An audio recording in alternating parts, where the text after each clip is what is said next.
All right, ladies and gentlemen, friends, welcome to a tradition unlike any other. We're back again. It's Finest Sports Football Happy Hour. I'm joined, as always, by Mike, Matt, and Teddy. What's going on, fellas? Not much. How you doing, Feeling Connor? dangerous. Hanging in another week. Interesting Sunday, that's for sure. But without further ado, what are we drinking tonight, boys? I'm drinking the Kaiser, which is an Imperial Oktoberfest lager from Avery. It's malty. It's alcoholic, 8%, but it's actually pretty drinkable. So it's got some hops, got some malt. I don't know. I meant to look this up before we started. Do you guys know what actually Imperial means? I was going to ask the same thing. Does that mean it's just super alcoholic? Higher alcohol. I thought it was over 7% or over 7.5%. So that's all it means, is that it just has a higher alcohol content. Yes, exactly. It's not a brewing technique or anything. Right. And technically in Jersey, it was like you had to serve it in a chalice. Like it couldn't be the same volume, I thought, at the bar. So, Don't tell Jeff. Yeah, that's right. Give me a big boy cup. I want a big boy cup. Fill it up. What is this thimble? Teddy, what are you drinking, pal? I am drinking the Silhouette, which they call a brunch style sour IPA with peach. It's from the Hudson Valley Brewing Company. Emily and I were in Beacon, New York this past weekend, and this was a highly rated brewery. The IPA, I think, is just for branding. It's a pure peach sour, which is absolutely delightful. It's super complex, but incredibly drinkable again. But you have to go slow. It's a real fun sour ale. I can't say enough about it. I didn't think I would like it as much as I do. I'm not like a sour guy. I appreciate them, but I don't seek them out. Excellent. The peach is strong. That sounds real good. Connor, what are you drinking? I am drinking Bell's Two Hearted. Oh yeah, a show favorite. It's a standard. It's pretty good. I can't complain. Fell off the truck this week. Anyway, it's a crisp, pure IPA. Absolutely, sure is. And the weather's actually changing a little bit here. So I'm starting to dabble now with a little bit more full-bodied stuff, and pretty soon I'll be back into stouts. So I guess maybe the next couple of weeks I'll be shifting over. Diaz, what are you drinking, pal? Ooh, well, speaking of stouts, I am really excited about this because I am in the mood for fall, and I am drinking one of my favorite fall beers. It is the Southern Tier Warlock, which is an Imperial stout, which is really good. So we're on that train, and this is it is fantastic. I mean, you can't go wrong with this. I got turned on to this maybe about 3 years ago, and I haven't looked back since. There's pumpkin undertones to the Warlock, or is it? Oh, for sure. Okay. It's a lot of roasted malts, but a little bit of pumpkin, but not too much where it's like in your face, like a Dogfish pumpkin is. Or the pumpkin. They're pumpkin. Exactly. Ale. Exactly. Yeah. So it's nice. It's a very well balanced stout that I love to sip on. And Mike, forgive me. Where is Southern Tier out of again? Is that New York? Southern Tier is upstate New York. Yeah. Yeah. Okay. All right. Cool. All right. Well, Long Island, New York. Oh, debate. Is it? Let's spend There's a way to figure this out. I thought it was too, and then I got burned on that. It's in Lakewood, New York. Anybody know where Lakewood? It could go either way. The southwestern section of New York State. Southwestern. Southwestern. Nobody got All it? wrong? Yeah. Like Buffalo? All right. You. I mean, yay, cool. That's All right. I love Buffalo. I would never have guessed that. All right. So Ted, since we took a swing and a miss there on Long Island, why don't you lead us into Ted's talk? I'd rather just talk about Long Island. Well, that's could be your segment. That's fine. Yeah, right. These are my precious. What I got? 6 minutes. All right, let's go. Okay.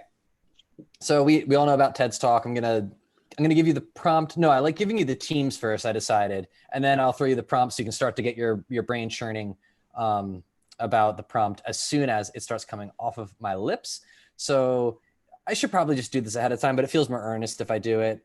Right here, Connor, you're going to be team 27.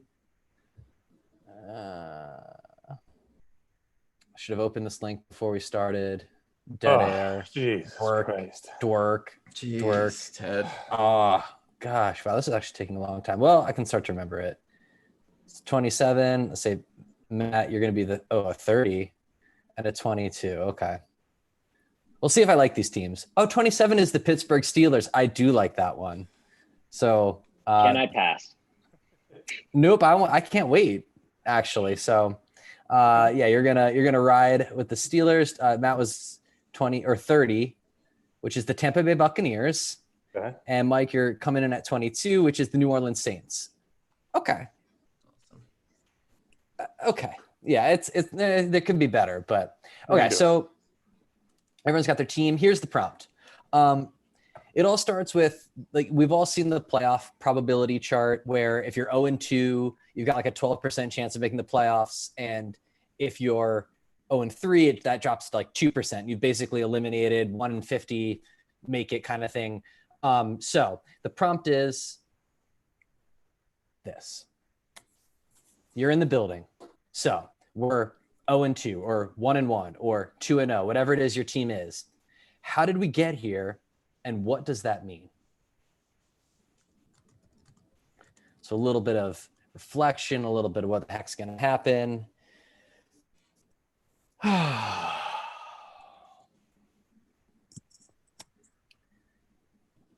No lullabies, Ted?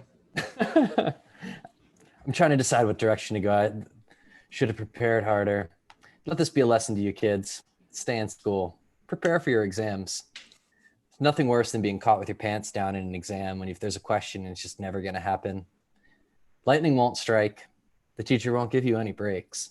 So just pace the study. It's not that big of a time commitment to just read the darn textbook. I don't understand why you don't do it. Even easier, just attend lectures and take notes. Or even easier, befriend me. I'll take the class with you and I'll take my notes and I'll share them with you because I've already done it. So it's a sunk cost. Maybe we'll be friends. Time's up, guys. Wow, that was a good one.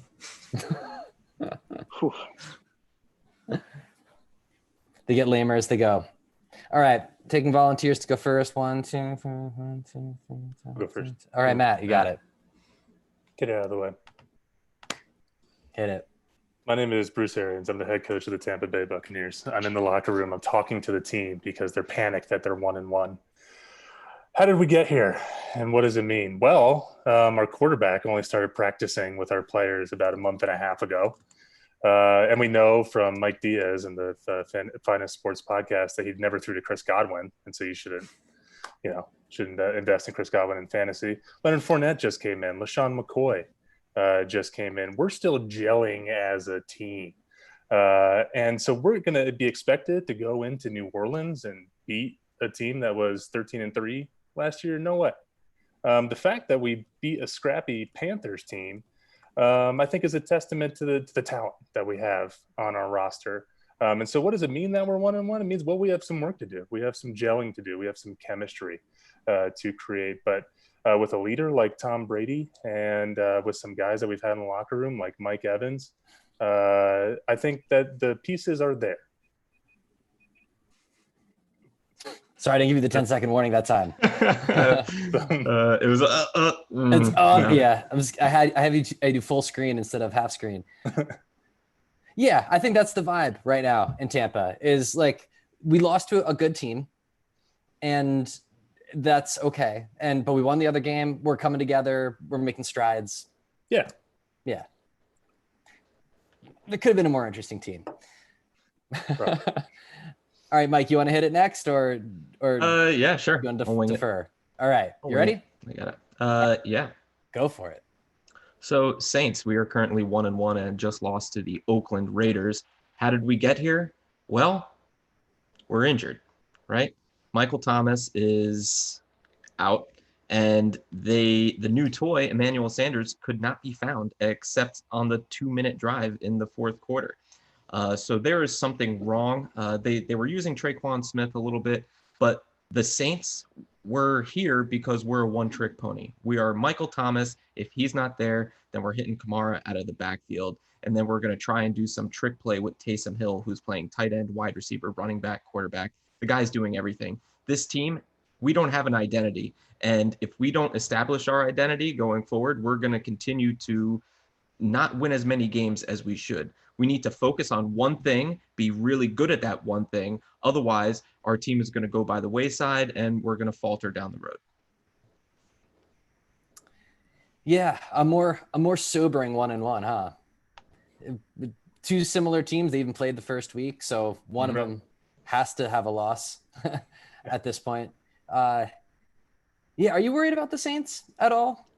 Empirically, I was worried about them coming into the. Yeah, I don't know if you asked that to me, but I was worried about them coming into the season because I was worried about Drew Brees and his age and just losing 3 years in a row the way that they lost. That you just can't sustain that for that long in the NFL.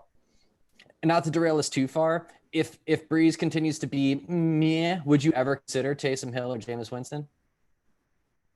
No, I'd consider Jameis over Brees. Mm-hmm.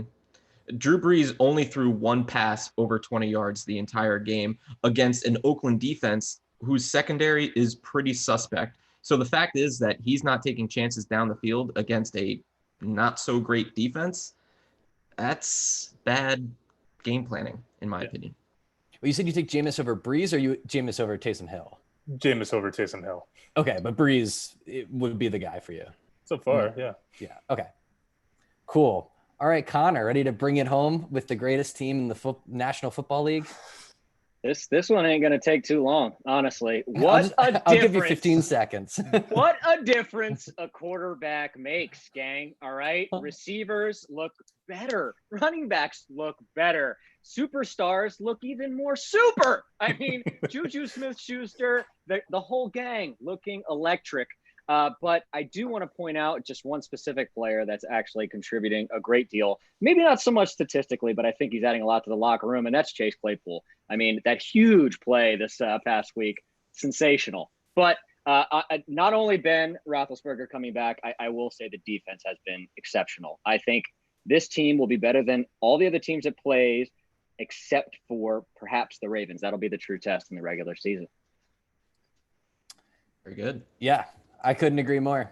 I was looking after the recent win on Sunday. I was kind of going through the schedule, and I was like, the only team that I'm worried about is the Ravens. Like this is, but that scares me too, because I feel like we could be an untested 12-4 going into the playoffs, and that's not a great. Like I kind of like having the Patriots week 15 or the Saints or something, a big game like that. At least I don't think it's all layups though. I mean, I think the Titans is going to be a good game.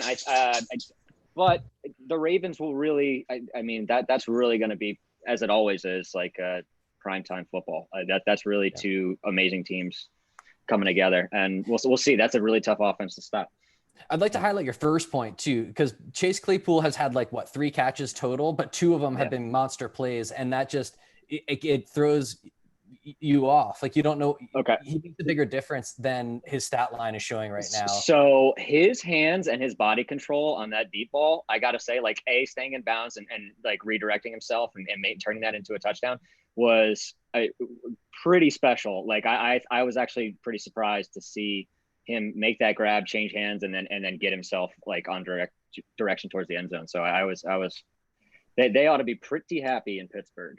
There was a 0% chance we were going to get through this episode without talking about Chase Claypool. I just didn't think it would be in the first 5 minutes. Matt, I mean, why wait? I mean, the stars have aligned. I want to know. I faked the first random number generator. That's right, the Steelers and gave it to Connor. Yeah. All right, Ted's talk, sensational. Maddie, you want to take it away? I do.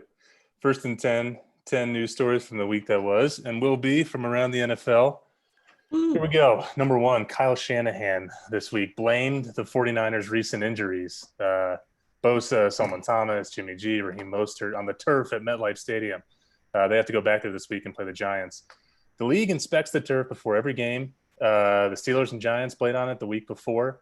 Independent inspectors inspected it 20 times after it was installed this summer. Nobody had any issue with it. Connor, Shanahan being a little bit of a bitch here, or is there some merit? Now he's being a lot of bit of a bitch. There's no merit to this. The real culprit truly is having a terrible offseason, one where there's no preseason games and limited hitting, limited full speed practice. It's just it's collateral damage, really. So blaming the turf is a little bit ludicrous. I'd like to point out the 49ers had a shit ton of injuries before this game too, so maybe it's something in-house with them. Moving on, Erroneous. ESPN reported on Wednesday today that Tyrod Taylor, this is an insane story, missed Sunday's game because the team doctor accidentally punctured his lung while giving him an injection of a painkiller for his cracked rib. So Tyrod's out indefinitely now because he has a punctured lung. And I think we'll talk about Tyrod and Justin Herbert a little bit later, but what the fuck is going on here? Teddy, it may turn out that Justin Herbert is an all-pro and this change was going to happen. But this just seems like the Chargers. Is there any franchise that's just more bizarrely hexed than the Chargers in your mind? The Jets Yeah. come to mind. The Chargers are more bizarre because they're competitive. And then it's like the flukiest things. Like it's surprising that they didn't have the double doink situation. I feel it for Tyrod. He's got a star-crossed career that just has had so much promise and shown up. And it felt like the Tyrod Taylor redemption tour a little bit after the Baker Mayfield thing. And this is just the worst way for it to happen. It was totally out of his control. Just when he has a coach backing him up in Anthony Lynn, right. the team doctor punctures his lung. Moving on, the Giants have signed Devontae Freeman in the wake of losing Saquon Barkley for the year. They also have Dion Lewis and Wayne Gallman on the roster who have been productive other places in years past. And Freeman himself hasn't been a world beater the last few years in Atlanta. Regardless, it's exciting to speculate on this pairing. Mike, what are your expectations for Devontae Freeman? Devontae Freeman, knowing him personally, not personally, but as a Falcons fan. Call him right now. Yeah. Personally. Devontae? Oh, okay. You haven't been to training camp? Oh, okay. Yeah, he's not in football shape. Okay. And football shape is different than being in shape. Like the conditioning is not going to be there. So, and Devontae hasn't been effective over the last 3 seasons. Let's be honest. And he's coming into the season late, learning a new offense, everything like that. The expectation should be so low for Devontae Freeman. He just hasn't done much. He lost his shape after the injuries, which is what separated him from a lot of other running backs. And he just hasn't been able to separate from the tackles. He gets hit, and then he can't break it. And that's going to be a problem for the Giants, who have a terrible offensive line. So he's going to get hit in the backfield a lot, just like he was last year with the Falcons. I think you're right. None of that's going to stop any Giants fans from speculating wildly about the success of this. Moving on, Eagles coach Doug Peterson got feisty with a reporter this week when the reporter asked why Carson Wentz is struggling. Doug Peterson said, "Have you played quarterback in the NFL?" Wentz and the Eagles are off to a really rough start. Wentz has thrown the most INTs of any quarterback and is ahead of only Kirk Cousins of the 0-2 Vikings in quarterback rating. Connor, this all begs the question. Who are you more surprised to see struggle so far this year, Kirk Cousins or Carson Wentz? Carson Wentz, by far. I mean, I wasn't sold on the Eagles' offensive line, and then obviously injuries took hold, and I'm less sold on the Eagles' offensive line. So I think that's problematic, but I don't ever have high expectations for Kirk Cousins. So I think that the pairing of Doug Peterson and Carson Wentz has been pretty fruitful for the Eagles. So I'm kind of surprised or more surprised to see him struggle. Obviously, wide receiver concerns were there. Does he have enough weapons? But I don't really think that's been the issue. I haven't watched enough of the Eagles, but I'm definitely more concerned with Wentz, or more surprised, I should say. Mm-hmm. Falcons owner Arthur Blank was asked about the onside kick this week that ultimately gave the win to the Cowboys. Blank said that we can react with emotion, i.e. fire Dan Quinn, or we can figure out how to fix it, i.e. fire Dan Quinn, maybe. Depends on who you're asking. Things haven't been right for Atlanta since they lost the Super Bowl. Sometimes coaches just get into these ruts. And they've given up 80 points in 2 games. So Mike certainly has some thoughts about this, but I'm very curious because nobody else is going to get to weigh in on this. Teddy, do you think the Falcons need a culture change Or do you think that they can right the ship with the guys they have right now? I would like to start by saying I'm sitting around 2:30 in the afternoon on Sunday, and I'm about to send a message to the group being like, wow, Falcons making a statement early. Like, this is because it looked like a whomping on, is with 2-0-1 teams that both really sort of wanted to win. And the Cowboys are formidable. They should be, and they were holding their offense in check. And I didn't realize they lost until I listened to the recap podcast. Cause like I was out of town. So I only got to watch the early games and like, I wasn't really checking in all that much. I just assumed I didn't think I would have to look at that score again. And the fact that there was that week and then there was last week where they're playing catch up the whole time. And yes, Matt Ryan's putting up incredible stats and an incredible passing attack, but yeah, there needs to be some sort of culture change. And I don't know what you do to make it happen besides the head coach. I don't want to like put anyone's butt on the hot seat or like take anyone's job, like, but yeah, what do you do? It's too much torture. I'm sure we'll hear it from Mike later. Thanks for the pass on that, by the way, because I was about to start crying. Guys, another quarterback that's struggling is Teddy Bridgewater. He has not been great. 2 touchdowns and 4 turnovers through 2 games. A horrendous one last week on a screen pass where he just overthrew Christian McCaffrey by like 10 feet or 10 yards. The O-line hasn't been great, and now Christian McCaffrey is injured. So we look at New England, and there's Cam Newton, playing pretty well. And you look at the contract that the Panthers gave Teddy Bridgewater, 3 years, $63 million, which is insane. Mike, after seeing Newton's success in New England, should the Panthers be regretting the contract that they gave to Teddy Bridgewater, or is it too soon to say? I don't think so, because 3 years, $63 million, $21 million is a pretty good bargain for an above average quarterback. Now, he's not playing up to that dollar amount, but we go back to it. There's no preseason, weird off season. Teddy Bridgewater is a good, very accurate quarterback, and he's learning a very complex spread system with, not the best surrounding cast. Let's be honest. His offensive line, terrible. Tight end, garbage. DJ Moore, he has not proven to me that he is a number 1 wide receiver. Robbie Anderson is way more impressive than DJ Moore is at wide receiver, and he's the number 2. And by the way, Christian McCaffrey is out. So I can't imagine Teddy Bridgewater looking much better than he does right now. Panthers, and we've talked about this. I know I've talked about this. They only drafted defensive players in the draft in May or April, April. That offense is going to struggle. They're about 2 to 3 years away from actually being competitive. Through 2 weeks, Aaron Jones of the Packers is fantasy's top running back in PPR leagues, and Calvin Ridley is the top wide receiver. That said, Aaron Jones was the 14th running back taken in most leagues, and Calvin Ridley was the 18th wide receiver taken. Obviously, we can't predict how they're going to finish, but Connor, you're an Aaron Jones fantasy owner. Which is the more surprising start to you? Is it Ridley or Jones, and who's more likely to keep it up?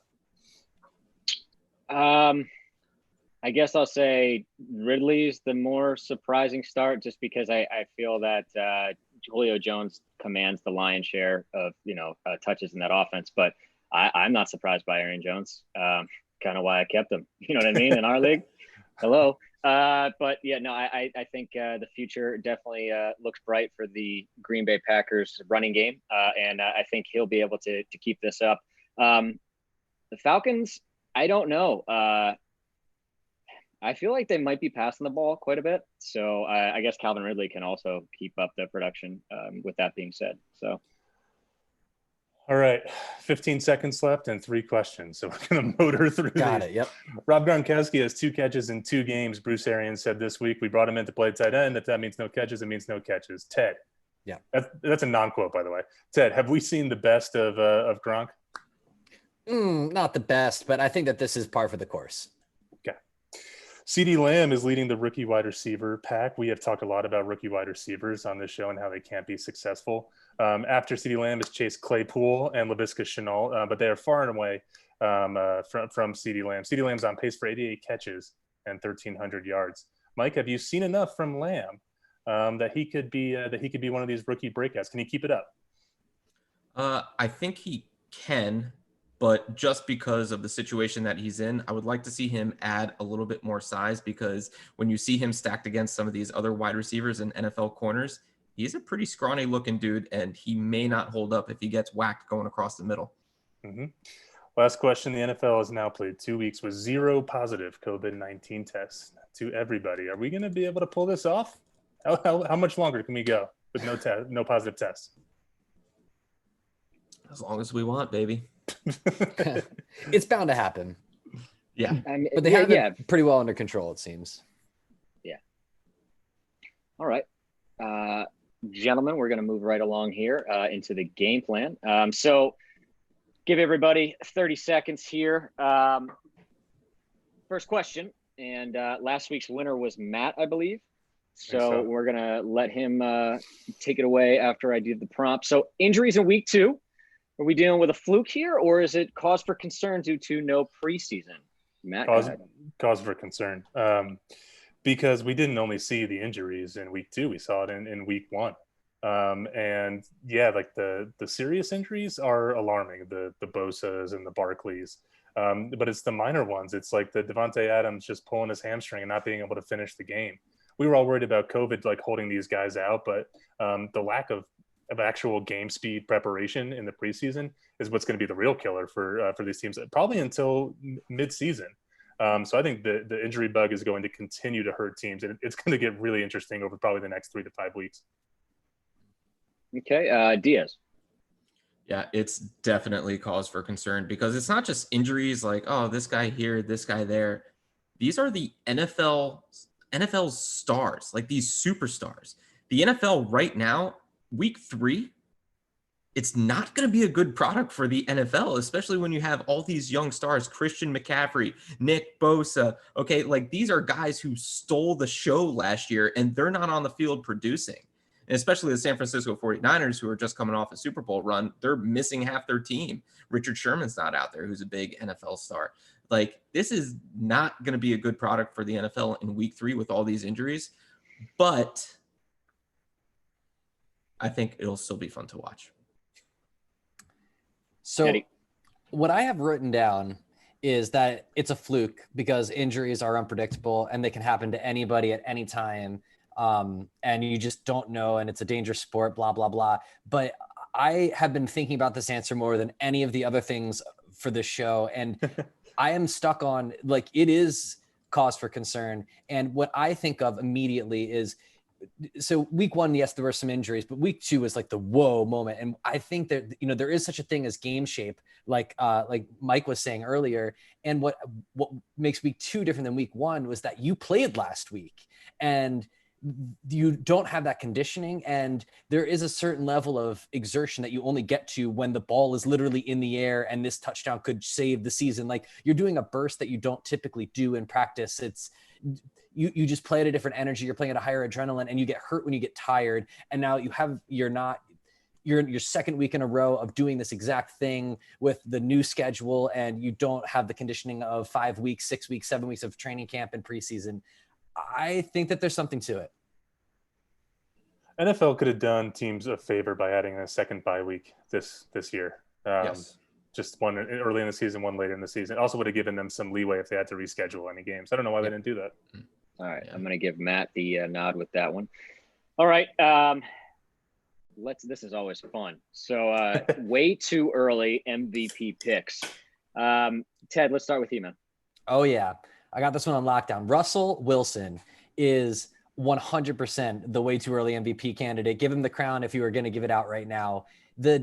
What makes it different than any other year is that, like, he is both the youth and the mature. He's 31 this year. This is his year to just put it all together, and he is playing out of his mind. And part of it is that the Seahawks changed their offensive scheme to let him shine more, and it's working. He has 9 touchdowns to 1 interception, 9 touchdowns already. Like, obviously that he's not going to keep up that pace forever, but give it to him.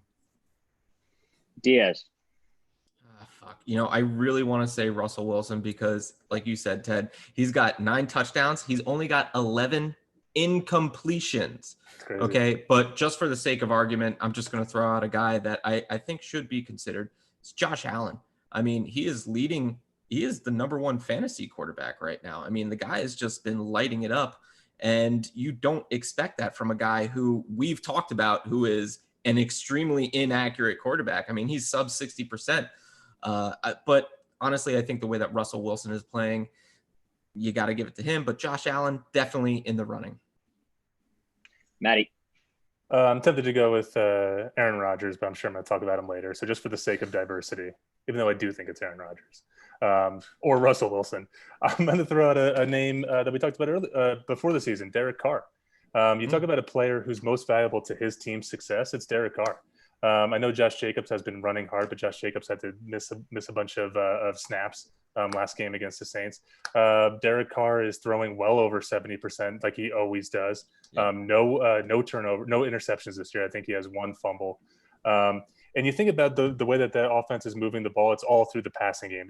That sets up the running game, and so Derek Carr is efficiently operating that offense. And that's why they're 2-0. Beat two, went to the East Coast, beat the Panthers, and then beat the Saints, which is pretty incredible.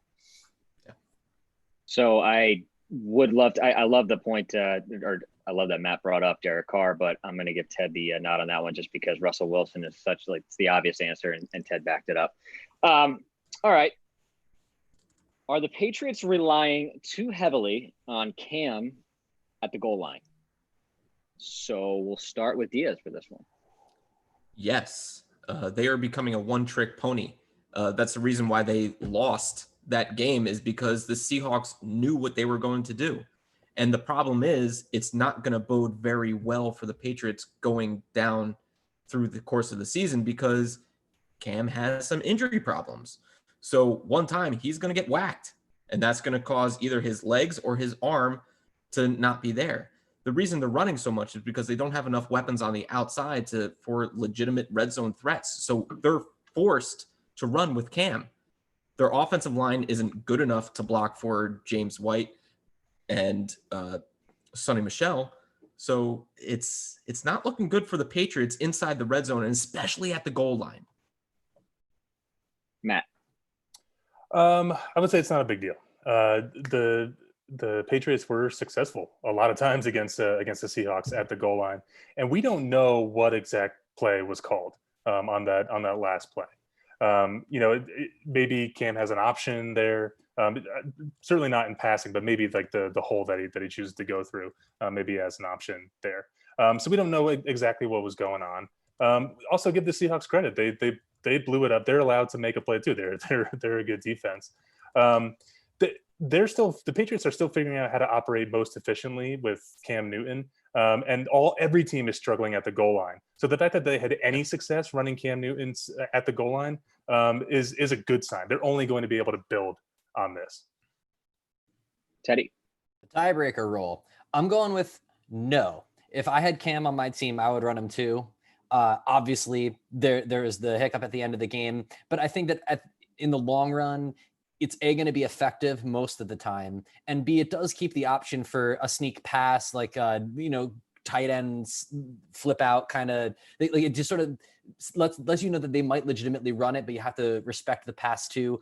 Also, I just want to say, the Patriots always figure stuff out early in the season. They always start 2-2 and end up cruising for the 14-2. So yeah. This just feels a Bill Belichick team with a different guy behind center. All right, Teddy's definitely getting the nod there. If I had Cam Newton at the 1, I'm giving the fucking ball to Cam Newton. I mean, what do you I don't care how many times.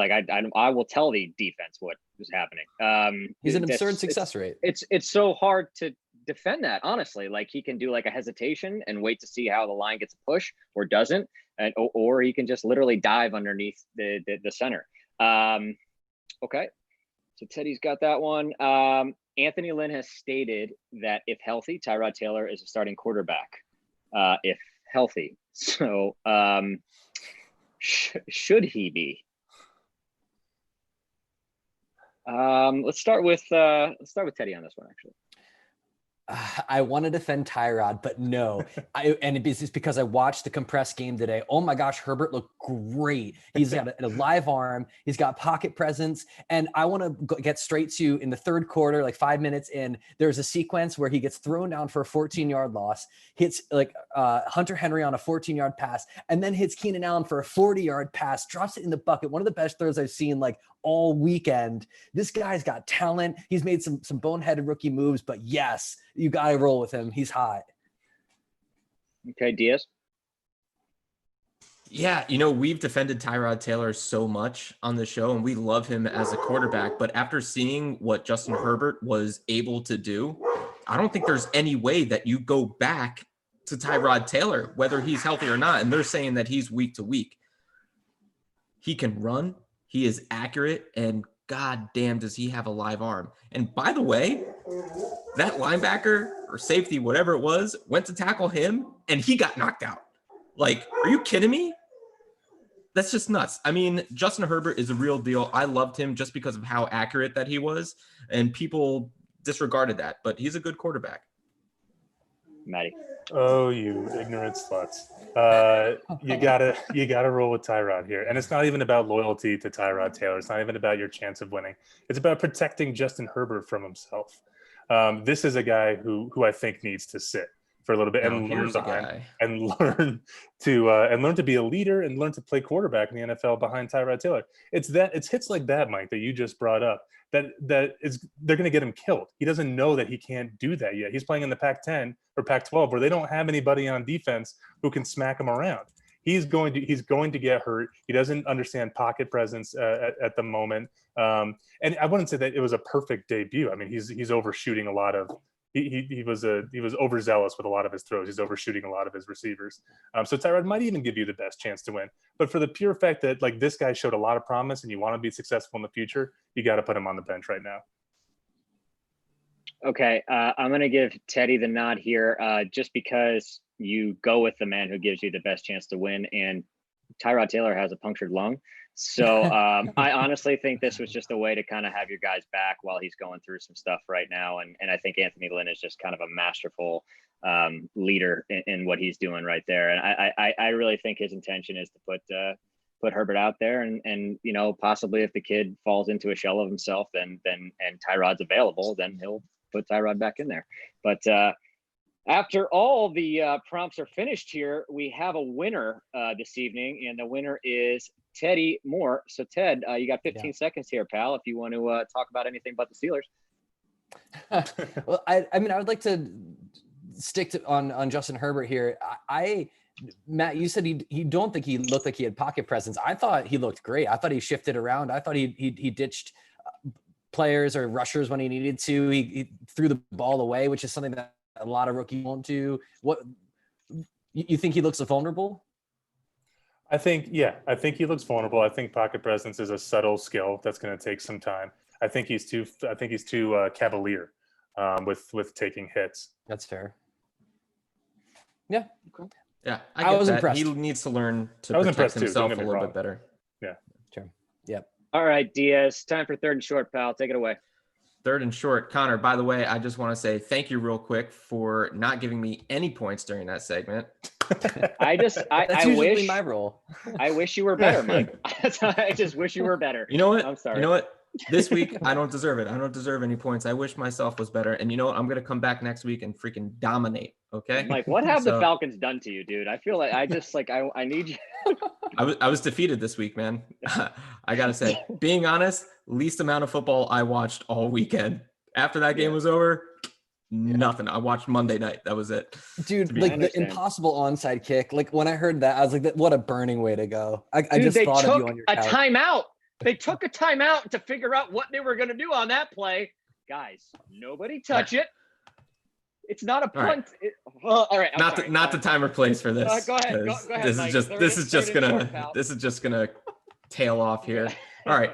Third and short. This is a segment dedicated completely to Thursday Night Football, and boy, do we have a matchup this week. It is the battle for Florida. It is the Jacksonville Jaguars Minshew mania against the Miami Dolphins and Fitz Magic. This is facial hair versus facial hair in a bout that I've never seen before. That is actually the only thing that the media has to talk about, is the rift between Ryan Fitzpatrick and his beard versus Gardner Minshew and his mustache. But let me tell you, there is more to this game than meets the eye. I think these are two teams on the cusp of greatness, and there's a lot of talent on these rosters. And I think especially on the Jaguars, not a lot of people gave them a lot of credit. So, okay, let's start off with a little bit of the tail of the tape. Okay, so we're going to go through kind of fantasy style and go through each position and just think who you think is better. So I'm going to start with Ted. Okay, let's go with the quarterbacks. Ryan Fitzpatrick or Gardner Minshew? Who you got? I weirdly like both of these guys. Like, I feel confident going into the game. I'm going to roll with the kid. And there's just something about the way he's been playing this year that says that, like, he made the step forward to become the best of what he was, the best of what he's shown. He's been a little bit more consistent. It's a small sample size, but like I can believe it. And the Miami Dolphins don't have such a strong secondary, so I could see a good game out of him. Yeah, I agree. The secondary, despite having two of the best corners in the league, is not playing up to par. Yeah. Okay. So, Connor, we're going to kick it to you. Running back. The leading rusher on the Miami Dolphins is, outside of Matt Breida and Jordan Howard, who we all thought was going to take the cake, is Myles Gaskin versus the nobody, James Robinson, who is one of the better backs in the league this year. Who you got? Yeah, I think Robinson's shown that the league is not overwhelming for him. I think he's come out, been very productive, and having a quarterback who's kind of lighting it up definitely helps in that situation. So I'm going to go with Jacksonville and Robinson on this one. I agree. He's just been a pleasant surprise. Okay, wide receiver matchup here. We got two pretty comparable guys. Matt, we're going to throw it to you with Devontae Parker or DJ Shark. First, I'd just like to say that Robinson we had a conversation a couple of weeks ago about why you don't pay running backs. It's because of guys like Robinson. You can get anybody to fill in and run for 100 yards. Undrafted free agent. Yeah. Right now, at this point in the season, I'm going to go with Devontae Parker. And I might have said that before the season too, even though there's been nothing wrong with Shark. They're both getting targets, but Parker's just been getting more of the volume. He's getting more of the target share too. Keelan Cole is eating into a lot of DJ Shark's looks in Jacksonville. And I like Devontae Parker a lot. Last year he was the number 11 fantasy wide receiver. And he's kind of picking up where he was last year, even with Ryan Fitzpatrick just kind of like shot putting the ball to him at times. So I like it. Yeah. All right. I think he's ready because this is everyone's favorite segment, the tight ends, which we know we're going to throw to Connor because he just knows all about them. And we're featuring one of his favorite guys this week at a Notre Dame. So Connor, I think I know who your answer is going to be. Mike Gesicki or Tyler Eifert. All right. So if I were betting up, Eifert hasn't put together a good body of work in quite a while. He's been injured too often. So, and Gesicki, I actually don't mind. I might give the nod to Gesicki here. Fair enough. They both had decent games last week. Yeah. Absolutely. I think Eifert has a different set of tools, but we'll see. We'll see what happens. Yeah. All right. Fair. Okay. Now on to the defenses. And Ted, you kind of alluded to this a little bit earlier. So let's throw it to you. Defense, who you got? Like my fantasy prognosis is that this is going to be a fun game because there is no defense. If I had to run, I'm going to go Jaguars because I feel a little bit better about the Jaguars offense. But it's not because I've been particularly impressed with the Dolphins on defense. I don't know. Nothing jumps out to me on either of these. So I'm staying away if we're talking fantasy, but I'll take the Jags. Fair enough. Okay. Now to our local kicker. Surprising here because I think it was pretty outright who would win this. Josh Lambo today got put on IR. That's right. So they signed, I believe his name is James. I'm not sure, but Wright is his last name. I do have that. He got signed by the Jaguars, and then you have Sanders on the other side. So these are a bunch of guys that I just know nothing about. So I'll leave it to my pro over here, Matt. Who do you like? I have no idea about either of these guys. Honest to God, I've never heard of either of them. I Same. saw the Dolphins kicker kick last week in that game, and he looked good, so I'm going to go with him. You just said his name. I don't remember it. Sanders. I'll go with I don't know his Sanders. first name. I love his defense. Like, yeah. I don't really know anything about these guys. Exactly. It's like I the would Family agree. Guy sketch. Like, and over to Ollie Williams for the weather. I have no idea. Back to you. Yeah. Okay. And I like kickers. I follow kickers. Yeah. I don't know these guys. Yeah, that's perfect. As far as initial reactions from my own standpoint, I like DJ Shark a little bit over Devontae Parker. And I did have the Dolphins defense more so out of notoriety with some of the players that they have there. Kyle Van Noy, Byron Jones, Xavier Howard. I just think on paper, they're better, but I really like the way that the rookies are playing in Jacksonville. I think that's pretty solid. Okay. Anyway, let's talk some fantasy here because Thursday nights usually have some pretty big implications. So let's start off with the Jaguars. And Matt, I've heard you've been doing some research on them this week. I've been doing some research on the Jags. Like Teddy said, and like you said, Mike, this is going to be, I think, like Ted said, it's going to be an offensive game. The two Thursday night games before this had a lot of fantasy points to be had. And backing up your point, Mike, I think these are two really good teams, like sneaky good teams, who are fighting. Like the Jags probably should have won last week. They should be 2-0, and the Dolphins definitely should have won last week. They should be 1-1. So from a fantasy perspective, like Gardner Minshew, you're probably something went wrong to the guy that you drafted if you're starting Gardner Minshew, but it's still not a bad start. DJ Chark because you probably drafted him in the first 4 rounds. But the Jags have a bunch of guys that I think you can probably fill in this week due to injuries elsewhere on your roster. And that's all amplified because it's on Thursday night and there should be more points. So first, we talked about this guy, James Robinson. He's got 16 carries in both games, 102 yards last week, and a touchdown against a pretty decent Titans defense. Keelan Cole, I think I just mentioned him, but Chark gets all the press, but Cole's got more catches. He leads the team in targets as well. Chark's only got 7 catches this year, and Cole's got a touchdown in each game. So he's not a guy that probably anybody's thinking about, but he might be a decent plug-in at flex. And then Tyler Eifert, 1 target in week 1, and that jumped up all the way up to 6 in week 2. He got a touchdown. He had another really good look in the red zone that Minshew just missed him on. So he might be a little bit more touchdown dependent than other tight ends. But it seems like they made an emphasis last week to get him involved in the game. And we were all high on Eifert coming into the year. So I expect that to continue. Yeah. I love Eifert. I think he's really good. One guy I just want to bring up real quick because I love him. I love him as coming out of college and especially in the draft. Laviska Shenault. He got 5 carries last week, and he had a couple receptions. I believe he had 3 receptions as well. Mm-hmm. He's going to be interesting to watch as kind of a jack of all trades, master of none.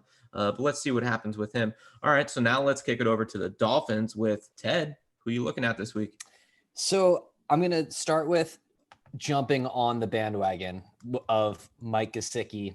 I think that he is a reasonable play at tight end. You should play him if you don't have another option, but I just caution, temper expectations, because this smells a little bit like a Charles Clay early year blow up game where everyone picks him up and then it's just a string of duds afterwards. The difference between those two guys is that I watched the game and he made some fantastic catches. Like he was really getting open. I think he sort of made a case for himself to have to be involved in the offense. So if the coaches are doing what's best for the team and sort of getting the balls in the hand of playmakers, he's one of them for sure. So jury's still out on him, but I would roll comfortably with him. My follow-up will be, I have a selfish and hopeful pick because I did grab him on the waiver wire as I was watching the Miami Dolphins today, is Myles Gaskin. And what makes him special is, I mean, he really jumps off the tape a lot like Gesicki, but the running game had some life when he was on the field in a way that it did not, certainly not with Jordan Howard, and probably not. There was like maybe one good run or 2 good runs from Matt Breida. But this guy looks like he can play, and they haven't gotten him involved so much. So I think there's like the ceiling could still be there for him. So I picked him up. I'm probably not going to start him this week, but I feel good about having him on my bench. My long-term pick, like if you're going to play the long game, is I do like Devontae Parker. To your points, Matt, that he really does look like he's picking up where he left off. I'm a little nervous about him this week because he's been struggling with a hamstring injury, I guess, and it's a short week, and that's usually like a bad combination. But he looks like the most talented receiver on the team, so I think he'll get his opportunities. Don't lose hope if you have him, or buy low. Yeah, I love that. I think Gaskins is going to really turn some heads. It's been kind of a running back by committee, but he's definitely been getting the share of the volume, which is pretty surprising considering the talent that they have in that backfield. But Mike Gesicki, some of those catches that he made, he's finally kind of transitioned to that guy, and Fitzpatrick has a lot of trust in him. So I like him going forward. He was definitely should be targeted. All right, so now my paycheck pretty much got lost last week with the Falcons game. So I'll swing it over to Connor because I need to balance my checkbook, and I need to get back in the green, as they say. So help me out here, Connor. Who you got? Okay. Tight spread this week. It's Jags are -3, so the Jags are the favorites. I feel like I'm talking to the layman, but it's I figure anybody who's in on fantasy football will at least understand common betting jargon at this point. The money line is the Dolphins are +138 and the Jags are -154. I'm not really touching the money line this week. And the over under is set at better than over 47.5. And all right. So this week, I'm not looking at the home versus the away team because it should be a very comfortable situation for both teams. Very minimal travel, even though I don't know, Miami to Jacksonville isn't exactly a stone's throw, but it's still within the state. And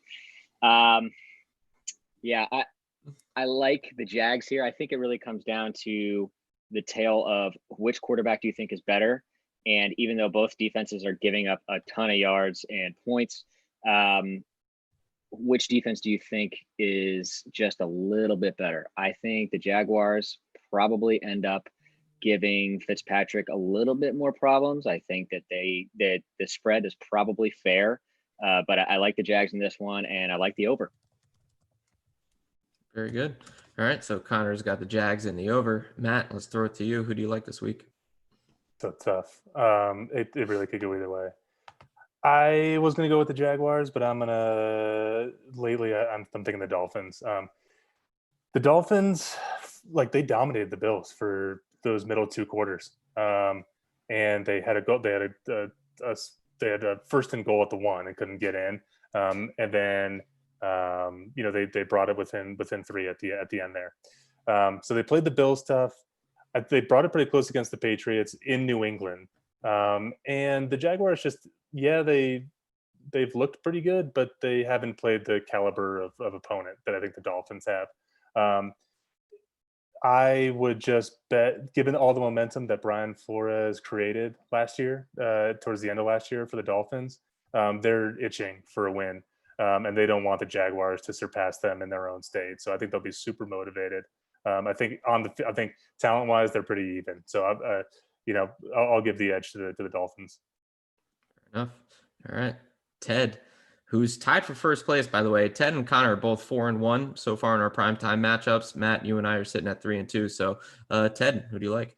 Yeah, well, I feel a little bit let down by the Saints. I thought this was an easy 5-0 for me, but I would like to say I did not do any research, money line stuff, Vegas stuff before this, and these are my picks. I had 25-23 Jags, so Jags -3, -2 on my prediction, and then 25-23 is incidentally 48 points, and the over/under is 47.5. Wow. you said. Like, so like I'm expecting the exact game that the desert is. But that's it. I think the Jags I think it's gonna be a sloppy game because neither of these teams are excellent at anything really, but they're exciting. So I think there's gonna be some offense, but I'm thinking it's gonna be a missed extra point, maybe a 2-point conversion, hit or missed, a bunch of field goals, bunch of touchdowns, but one of those games where it ends up 25-23 and you're like, is that even a score that can happen in football? Mm-hmm.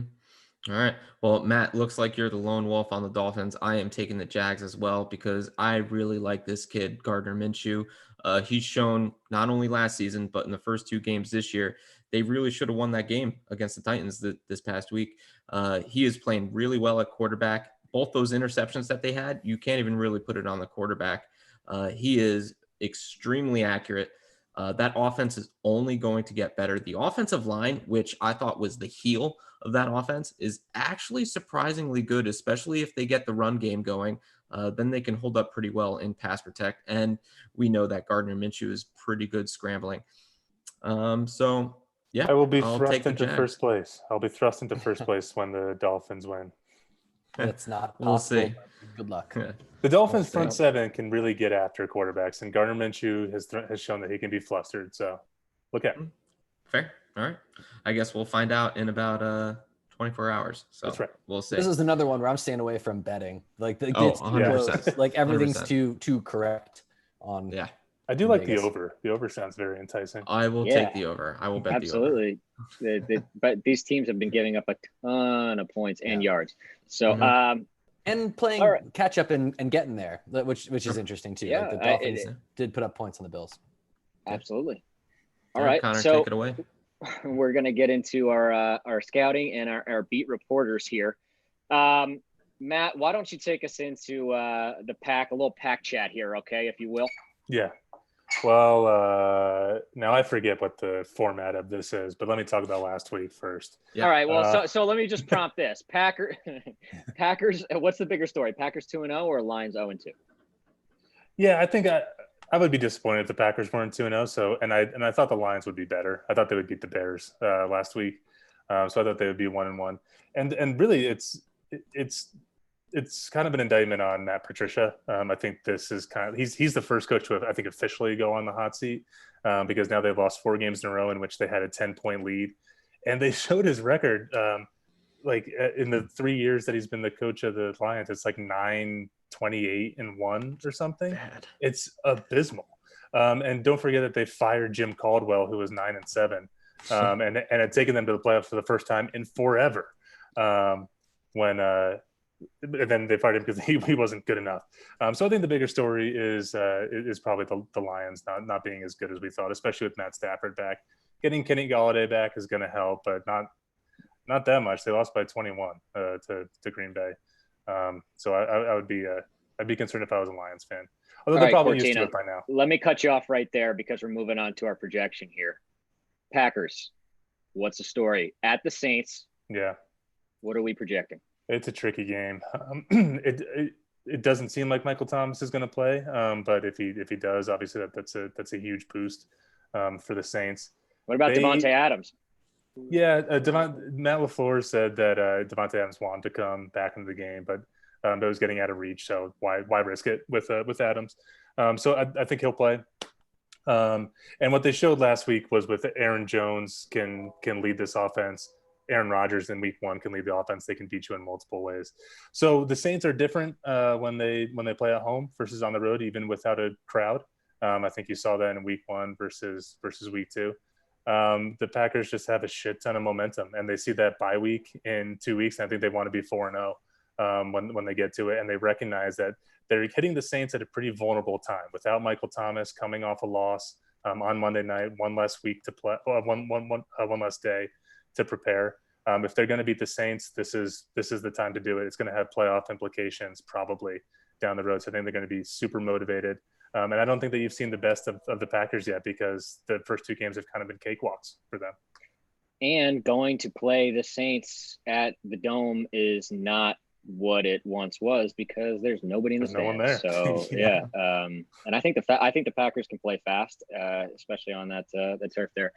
Yeah. All righty. We're gonna move right along here to the Pittsburgh Steelers, a town that knows all about clogged arteries. And I'm sorry, Teddy, go ahead, take it away. What is where's the running game for the Steelers, Teddy? Yeah, so I see this prompt, and my initial reaction is like, the Steelers rushing attack. What's the issue? It's kind of been what I've expected. I didn't think them to be elite. They're 16th in the league in yards. A lot of last week was kind of fake because James Conner ripped off a long one at the end. I'm not too worried about it because it hasn't been the game plan. I don't know if the coaches wanted to see what Ben Roethlisberger had or something, but I mean, they've had 200-yard rushers. They're creating lanes, but I'll give you a few things.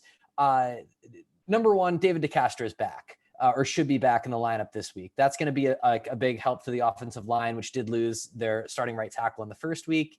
The cheap answer is maybe more Benny Snell because he looks like he's got a little bit more burst than James Conner at this exact moment. I think they're both very capable guys, but he looks like he's sort of getting into the holes. And then the third thing I want to throw out is more Derek Watt because apparently when he's on the field, they're averaging 8 yards per carry, and they're running it every time. So the defense knows they're going to run it. But imagine that you have got a guy like a lead blocker. It's effective. So I think that there's a lot of things that they can do that they haven't used yet. They just haven't had to get there yet. They hadn't gotten that creative. They're sort of feeling themselves out. I'm not worried about it in the slightest. I'm sorry if you are. I'm curious to see what Matt's got going on here. Matt, what's going on there, pal? 4 raccoons just walked into my garage. 4 fucking raccoons. And one was right at my feet. That's terrifying. Can I ask Teddy one question? Because Teddy, you asked me last week, am I concerned about the Packers defense? They let the Vikings hang around. Are you concerned about the Steelers haven't really they didn't put away the Broncos with Jeff Driscoll until the very end, and it took them a while to put away the Giants. Are you concerned about that kind of killer instinct in that team? This week was nerve-wracking. I never felt nervous against the Giants. I thought the game was well in control, even if it was close-ish. It never felt like there was a chance. But the Jeff Driscoll-led Broncos hung in too long. Yeah. Okay, I was Teddy, a little nervous about that. Yeah. As another quick aside, gun to your head, Benny Snell or James Conner, who do you think is there a distinct higher potential for one of those two guys? We don't know what Snell can do. So potential. That's where my head's at, is that I feel like he got very few carries, and I was kind of surprised at that. I thought he deserved more. Especially after week 1. Yeah, right. For sure. That was a real head scratcher. Because he didn't rip off 159-yard run. He had 8 yards a clip for 15 carries. That dude seems like he's got a lot of jam. So I hopefully he gets some more looks. Anyway, all right, Teddy, your forecast: Texans at Steelers. So I am approaching this game the more nervous than I have yet this season because the Texans are now 0-2 and they want to win very bad. And the Mike Tomlin Steelers have been known to drop a few, even when they're the superior team. I just don't see it happening once again. I think that the Broncos comeback scared them enough that they're going to be very into this. They're going to maybe have that killer instinct and sort of put a nail in the coffin early. I could see the Steelers winning in a landslide on this one. Okay. Mikey Diaz. You got 1 minute for this one. So, and I know it's going to be real tough to wrap it up with a bow on it, but did the Cowboys win or did the Falcons lose, my friend? Okay, first of all, this is simple. The Falcons fucking lost. The Cowboys did not deserve to win this game. All right. The Falcons were up 20-0 at one point. Okay. Quick stat. The NFL has had 506 wins to 3 losses when a team has been leading by 14 points in the final 4 minutes of the game. 3 losses. 2 of them are the Atlanta Falcons, okay, under Dan Quinn. So this is extremely alarming. Dan Quinn, being a defensive coach, has completely let us down. And guys, you know me. I have been a Dan Quinn apologist. The players have his back. I have always had his back. But after something like this, starting 0-2. Matt Ryan, since he came into the league, has never started 0-2 before in his entire career. And by the way, he's playing at an MVP caliber level on a jack shit team with no defense. Okay, his numbers are very comparable to Russell Wilson's if we're going to compare that. This was just a terrible game. I don't want to talk about it anymore. But the regime, if we can't beat the Bears, and if we make Mitchell Trubisky look like an MVP candidate, that's it. It is done. Dan Quinn is fucking gone, and I have lost all faith in him. Okay, that defense is shot. Looking forward to next week. We have the Bears. I want to just say, to give you some solace, seldom do I ever yell at the TV for any team other than Notre Dame or Seton Hall. But no. I will say, and you get very salty towards me just all the time with football. But I will say this: when the Falcons moved away from the ball on that onside kick, I literally almost put my foot through the TV. That's how much I hate the Cowboys, and I really thought the Falcons deserved to win that game. All right, go ahead. Next week. The problem is with that, a lot of the players say that they believe that the ball wasn't going to go 10 yards. Regardless of the fact, you need to attack. If you're talking about being aggressive, just lay on the fucking ball. It's not that hard. I would have dove on it. Who cares? That's the worst fucking approach I've ever heard. That's the worst approach ever, is to wait. Oh my God. Exactly. All right, go ahead. Exactly. So regardless, it's terrible. Okay. And believe me, Connor, okay. My wife was sitting next to me and she hates when I yell and scream at the TV. After that field goal went through the uprights, I calmly got up, walked into my basement, grabbed a 2x4 and smashed it against the center column. So it was a lose-lose because I don't know. She wasn't too happy about that. I don't know whether she would have preferred that or the yelling. So, well, the jury's still out on that one. Anyway, all right, Diaz, so week 3, let's talk about bear the down Bears. Chicago Bears. Let's go. Here we go. Come on, bring him down, baby. Bring him down. Okay, so what alarms me is that our starting right tackle, Caleb McGarry, and our offensive line has actually been the saving grace so far this season. They've performed a lot better than I thought they would have. Caleb McGarry going out at right tackle when Robert Quinn came back last week and Khalil Mack is still there. So I think our offensive line is still going to hold up pretty well. We've shown that against 2 pretty good defensive lines, being in Seattle and in Dallas. So I think they'll do pretty well. What concerns me is our running game, is the fact that we brought Todd Gurley in here and we couldn't do anything against the Cowboys, who gave up over 100+ yards to the Los Angeles Rams. And Todd Gurley was oftentimes getting hit in the backfield. If we can't get Todd Gurley going, then the Falcons are going to suffer, and we're going to rely on Matt Ryan, who has been fantastic. There's nothing that I can say wrong for Matt Ryan this year. What concerns me is the utilization of Todd Gurley. Todd Gurley is one of the most talented running backs in the NFL, both in the run and the pass. Todd Gurley has 1 reception on the season. We are not utilizing him in the pass game, which is so bad. Teams are playing super aggressive against the Atlanta Falcons offensive line. Where's the screen game? Todd Gurley is fantastic in the screen game. Look at his time in Los Angeles and St. Louis. The guy took screens to the house. Get him in the open field, put the ball in his hand, and let him go. The Falcons will probably lose because it's a shit season, and I'm looking forward to 2021 and another restart. Woo! Oh boy, I'm really hoping the Falcons beat Chicago. They should. They need to. We have to. Yeah. We have Chicago is a very weak 2-0. Yeah. You watch your mouth, okay? That's I very really weak. like them in the NFC North this year. All right, I'm going to keep this short and sweet. Help us make up a little time here.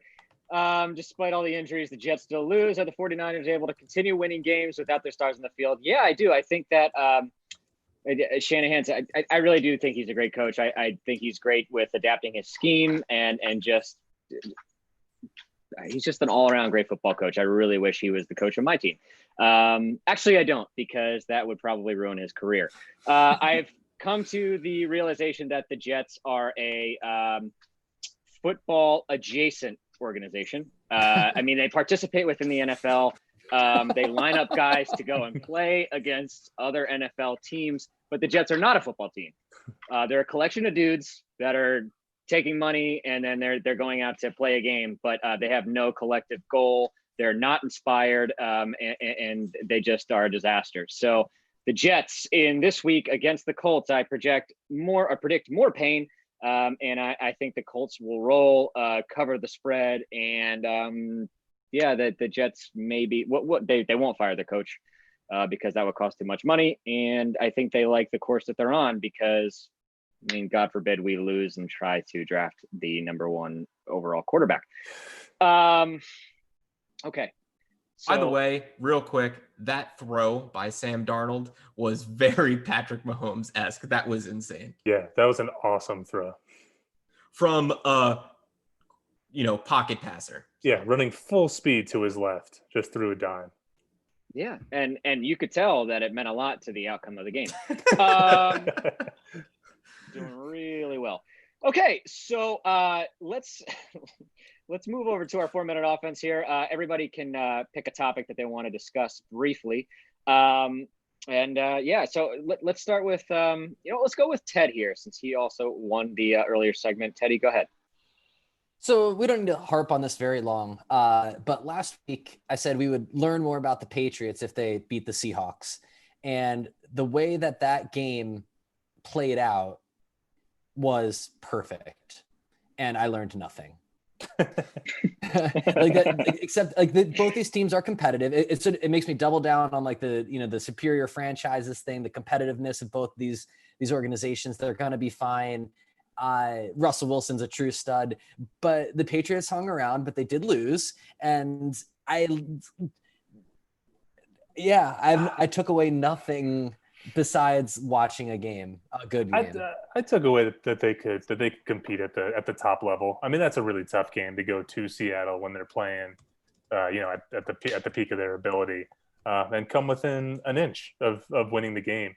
I mean, they had only beaten the Dolphins at home, so we didn't know that much about them. We didn't know if the Patriots offense could adapt at all. And they put up a ton of points. So I think I at least learned that they can compete at the upper level. I wasn't sure if they were a mid-tier or an upper level tier.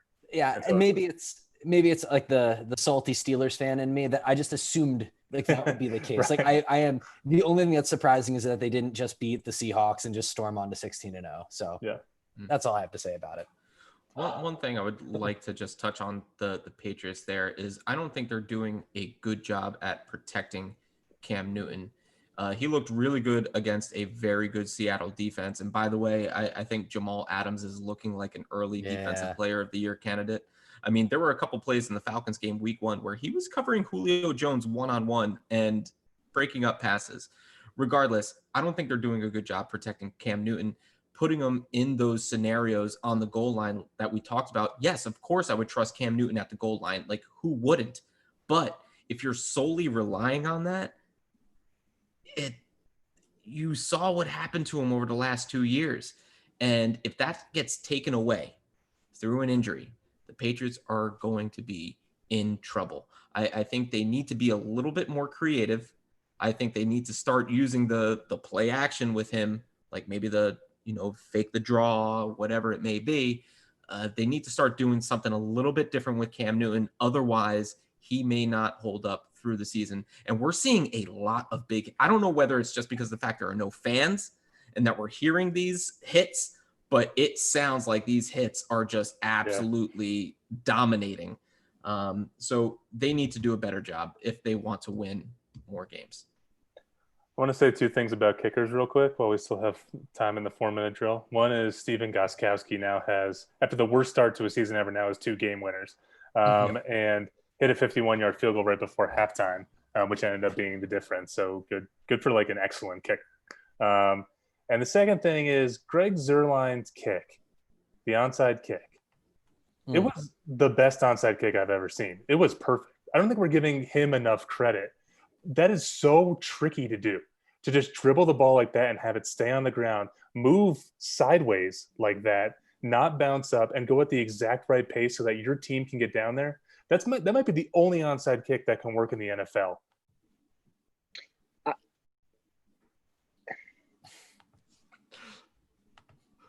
All right. Sorry, hold on. I keep clicking it. Sorry, that's my bad.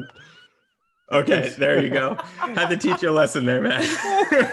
Oh, what just happened? Well, I was just about to defend the Falcons. And so I don't blame the Falcons for not knowing Yeah. what to do because nobody has ever seen an onside kick like that before. Of Yeah. course, I didn't think it was going to go 10 yards because it wasn't until it did. Like that's the beauty of that kick.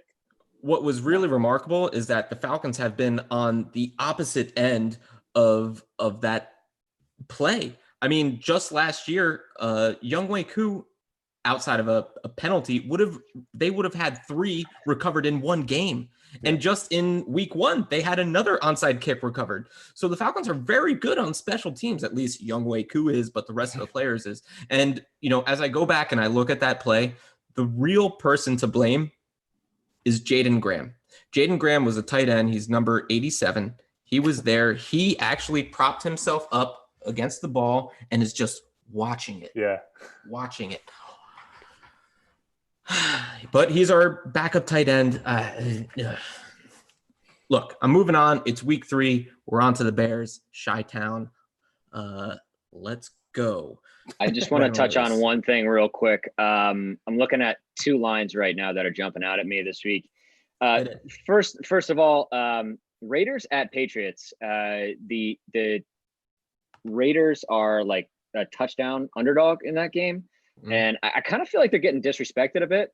Yeah. I don't know. I feel like that's a game you can kind of jump on because Cam Newton is still unpredictable, and that team just went up against a really tough opponent and now has to travel back across the country. I don't know. There's a lot of moving parts to that one, and I really do think that John Gruden and Mike Mayock are doing a masterful job with the Las Vegas Raiders. Yep. I really, really like what I've seen. And I'm not sold on Derek Carr, but I feel like John Gruden and that staff have made him look like a superstar so far, as based on what his abilities are, in my opinion. The second line I'm looking at, which just kind of proves my earlier point about the Jets being a football adjacent organization. The Jets are the Colts are minus 10.5 at home. The Colts, who have really shown us nothing aside from the fact that you don't want to bet on the Colts. You want to hammer the Colts in this game. Okay, the Colts are at home. It doesn't matter. All right, it doesn't matter if anybody's in that stadium. The Jets are such trash. Please, and this is my humble opinion, and I will make you a lot of money, because technically what I would do is if I saw a line like that, I would probably bet the Jets. So if you're listening, watching, whatever, bet the Colts. Do the opposite of what I would do, okay? And I promise you'll probably end up with a little money in your pocket. I like that. All right. Big spread, but yeah, the Jets don't. The Colts 10.5 for the Colts. The Colts defense we've always known has been good, and then they just shut out the Vikings. The Vikings aren't as bad as that game indicated, and Kirk Cousins isn't that bad, but they held him to 3 points for most of the entire game. Colts defense is good. Yeah, I'll give the Colts defense credit, but it's still like you got Phillip Rivers who's just dying to throw you an interception at an important time, and I don't know.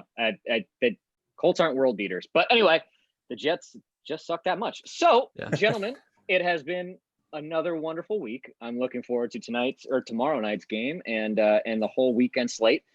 Hope you guys are looking forward to watching Notre Dame on Saturday. I know you have been religiously so far. So, all right. This is a wrap, gentlemen. Anything else anybody wants to add? I would just like to go on the sentiment. We real quick, Matt brought up Derek Carr for the MVP conversation. We touched on the Raiders line. You brought up Connor. I think people are not giving the Raiders enough credit. We've seen the progression year over year with John Gruden, and the Raiders do not count them out. They look good. They beat the Saints. Yeah, Kansas City did not look great against the Chargers. I think when they go to Las Vegas, it's going to be a totally different thing. Yeah, actually, this is a point that I want to bring up real quick, and excuse going over time limits, whatever. Lamar Jackson was the MVP last season. Every week we're talking about Lamar Jackson and what he did, and we kind of talked about a slight regression with him. We have not been talking about Lamar Jackson. The media has not been talking about Lamar Jackson because he's just kind of being average. He's just kind of being a good quarterback, which is kind of what everyone expected him to be. But he's not doing anything special against kind of subpar talent, teams that he's been going against. So I don't think, look, he's good, but he's not going to repeat that MVP candidacy, that MVP campaign. We're definitely going to see a new one. Everyone's been talking about Kyler Murray and Russell Wilson, but Lamar Jackson has settled. I think we saw his high, and he's kind of settled in. I think you can expect 2, maybe 3 touchdowns, both rushing and passing. And other than that, we're not seeing the highlights out of him, which I think is pretty alarming this far into the season. Granted, he hasn't been on the national spotlight, but it's a little different this year for Lamar. But I also feel like perhaps sometimes those Herculean efforts get prompted by, a close game or a defense taking something away and forcing a quarterback to do other things where he might not necessarily need to do. They're 2-0. And as long as they're sitting pretty, I don't necessarily think that he needs to have that otherworldly statistical type of year. Now, I know fantasy wise, that's why we talked about him, is because he's going to have a probable regression to the mean, Teddy. But I don't. If they're winning and he's doing his job, I mean, I don't think you can't discredit Lamar Jackson. And obviously he warrants being talked about because he was the MVP last year. But I just think that dude's kind of more focused on what he needs to do to win This wasn't to discredit Lamar in any way. It's just to say that he's settled. He's just an average NFL, not average, but I mean, he's an NFL quarterback. Well, I think so. I think there's some really interesting games this week. Kansas City and Baltimore is obviously going to tell us a lot. New Orleans, Green Bay is going to tell us a lot. I even think Houston is going to tell us a lot, that Houston sucks and Pittsburgh is good. But I think the games that I'm really looking forward to in going along with your Lamar Jackson line is Baltimore against Pittsburgh both times. And I'm really interested to see Kansas City against Las Vegas both times, because I think those two teams, Steelers and the Raiders, are going to give those other two teams the biggest challenge for the division this year. They're going to be the most amped up and have the most talent to actually stop those two dynamic quarterbacks. Yeah. We've been talking about it a lot, since we kind of started this show and this group and everything like that. Bill O'Brien starts 0-3, possibly a chance to start 0-4. Do you cut it? Do you cut the cord if you're Houston, despite investing so much in Bill O'Brien, giving him so much power? Unless if they start 0-4, I don't know. They've had him for so long and they give him so much power, so they'll probably let him ride out for the rest of the year. I guess the question would be, do you think that you could hire another coach to come in and use the pieces that you have in place to do something better? That's the thing. Like, do you have to write a paycheck or a cancellation check basically to Bill O'Brien? And do you think you can come find a replacement to come in and run that ship and do something, salvage either your season or put yourself in a better position for the next season? I don't know. Do they have those pieces to do something with another coach, or do they have another coach in mind? That would be my decision. Otherwise, I would just let them ride it out with O'Brien, because I think it's going to be a Mike McCarthy situation if there's just an embarrassing loss, especially if they're in it. Where they definitely should win the game. It's just like, we can't do this anymore, and it's in the second half of the season, then they'll cut him. Otherwise, he probably lasts the whole season. Patricia, Gase, I think they're probably gone before the season's over. Fair. All right, Connor, send us out. All right, everybody, like, share, subscribe. Really check out the stuff Mike's been putting up on Instagram and Facebook. It's really outstanding, and we can't give him enough credit for the work that he's been doing. But ladies and gentlemen, it's been a sensational week once again. So look forward to next time, boys. See you. See you guys. Oh, we all did finger guns. Bye. Well, I did mine were the upward guns. Well, I did one. Mike did two. These are like flares. Yeah, right.